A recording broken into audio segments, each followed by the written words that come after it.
किशोरी जी पहली बार दही मथ रही हैं। छोटी सी किशोरी जी हैं और दही मथ रही हैं। जैसे ही छोटी सी किशोरी जी बैठी हैं मथनी पकड़ करके, और जैसे ही धीमे धीमे मथनो शुरू कियो, सबरी बलैया, अरे मैया कैसी सुंदर लग रही है, नेक्सी सी लाली हमारी कितनी सुंदर लग रही है। अब ठाकुर जी को जैसे पतो चली कि किशोरी जी मक्खन निकाल रही हैं, दही मथ रही हैं, इतने में ही कहा भयो ठाकुर जी दौड़े। लेकिन तभी श्रीदाम बोलो, लाला तू या भेष में जावे गो तो बरसाने में घुसन कौन देगो। सबरे ग्वाल बाल बोले, लाला ऐसे मत जाइयो, बहुत पिटाई होगी नहीं तो। ठाकुर जी बोले, रुक जाओ, कछु तो करना पड़ेगा। बोले कहा करूं। छोटी सी गोपी बनकर के, किशोरी जी बनकर के पहुंच गए, और छोटी सी लाली जैसी आई तो कोई ने रोके भी नहीं। और इतने बड़े बड़े लोग हैं भीतर थे, अरे नेक इतको हटो, मेरी सखी दही निकाल रही, मैं देखवे जाऊंगी। अरे अरे लाली तू आगे आजा, तू आगे। सब लाली समझ के आगे आगे करते चले गए। ठाकुर जी पहुंच गए बिल्कुल जहां किशोरी जी मथ रही हैं, और चुपचाप वहां जाके खड़े है गए। अगल बगल वाली गोपी कहें, अरे कौन की है। ठाकुर जी कहें, तो क्या करना है, कोई क्यों हूं मैं। अरे बड़ी चपड़ चपड़ बोले, हाँ तो अपने छुरा करा दियो भ्या मोते। जैसे ही किशोरी जी ने अपने छोटे छोटे हाथन से मक्खन निकाल करके एक पात्र में भरना शुरू कियो, ठाकुर जी के तो मुंह में पानी आ गयो। इतने में सब सखी बधाई देने लगी, अरे कीर्ति मैया बधाई हो, लाली ने पहली बार माखन निकालो है। कुल देवी को भोग लगावे की बात आई, सब बोली, लाली तेरे पूरे लत्तान पे दही छिड़क गयो है, अब तो एक काम कर, ये मक्खन लेके जाएंगे, कुल देवी को भोग लगाएंगे, पहली बार निकास होते हैं, तू जाए करके दूसरे लत्ता पहने आ। किशोरी जी दूसरे लत्ता, दूसरे वस्त्र पहनने गई। सब सखियां भी किशोरी जी को तैयार करने गई। छोटी सी किशोरी जी चली गई, नेक्सी सी एक सखी रह गई भीतर। ठाकुर जी, गोपी बोली, अरे तू ना जावेगी लत्ता बदलवे। ठाकुर जी बोले, अरे आजकल माखन चोर बहुत डोल रहे हैं ब्रज में, मैं यहाँ की रक्षा करूंगी, तुम सब जाओ।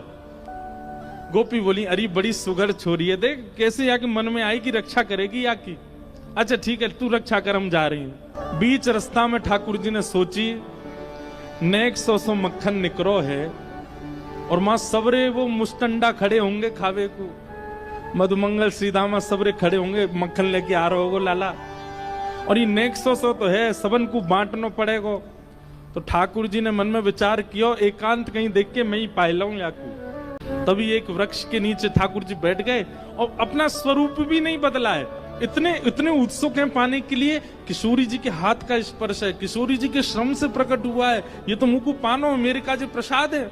और एक वृक्ष के नीचे बैठ करके जैसे ही मक्खन ठाकुर जी ने अधरसों लगायो, और मक्खनन को तो स्वाद आवे, लेकिन किशोरी जी के हाथ से निकसो मक्खन जैसे ही ठाकुर जी के अधर पर गयो, अधर पर जाते ही ठाकुर जी तो बेसुध होके मूर्छित होके गिर पड़े वहीं पर। आहा, ऐसा स्वाद आ रहा है, ऐसा रस आ रहा है, किशोरी जी के हाथ से निकलो है।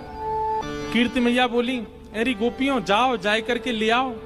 अरे मैया वहां पे एक छोटी सी सखी खड़ी है, वह रक्षा में मक्खन की, वही तो कह दें वो ले आवेगी। अरे गोपियों जाओ, वह सखी तो कहो मक्खन लेके आवेगी, छोटी सी लाली है। मां गए तो ना तो लाली है ना मक्खन है, सब चलोगो। अरे महाराज दौड़ी दौड़ी आई, अरे मैया काबे हो। बोले मक्खन तो मां मिलो ही नहीं है, और वो सखी भी ना है, वो गोपी ना है, छोटी सी कहां चली गई। इतने में ललता विशाखा आदि सब छोटी छोटी आ गई। बोले एरी या पूरे बरसाने में हम 8 के अलावा कोई को अनुमति नहीं है वृषभानु भवन में जाके किशोरी जी के पास खड़े हैं। ये 9वीं सखी कौन सी आई, तू गई। बोले ना मैं तो नहीं, तो तू ये थी। बोले मैं भी नहीं। सब आपस में बोले हम तो नहीं। तभी विशाखा जी को दिमाग घूमो, बोले मक्खन निकसो, वो भी पहली बार, और तभी एक नई सखी को आगमन भयो, और वो रक्षा की भावना कह के गई, और जब लौट के आके देखो तो ना सखी मिली ना मक्खन। कहीं ऐसा तो ना है सखी के भेष में कोई सखा आया हो। किशोरी जी बोली, तुम पे घूम फिर के एक ही बात है, जरूर नंद नंदन पे आरोप लगाई रही होंगी।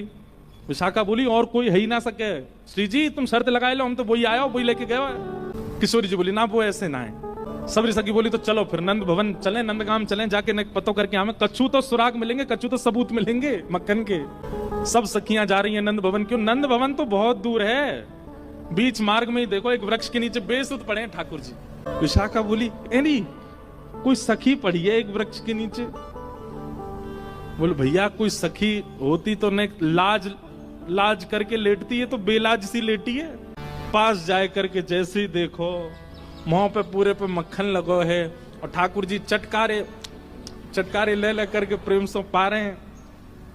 किशोरी जी ने जैसे ही देखो बोले देखो तुम्हें मेरी सौगंध है, ये तो मेरे मन की पूरी भई है। आज मैं जब से मक्खन निकाल रही तब से मेरे मन में आ रहा हो कि मक्खन को सबसे बड़ो प्रेमी तो श्री कृष्ण है, वो आए करके मेरो मक्खन ग्रहण कर ले जाएं और वो पूर्ण है गयो। अब हल्ला मत करियो, तुम्हें मेरी सौगंध है, कोई तो कछु कहवे की आवश्यकता, ये तो मेरे मन की पूरी भई है।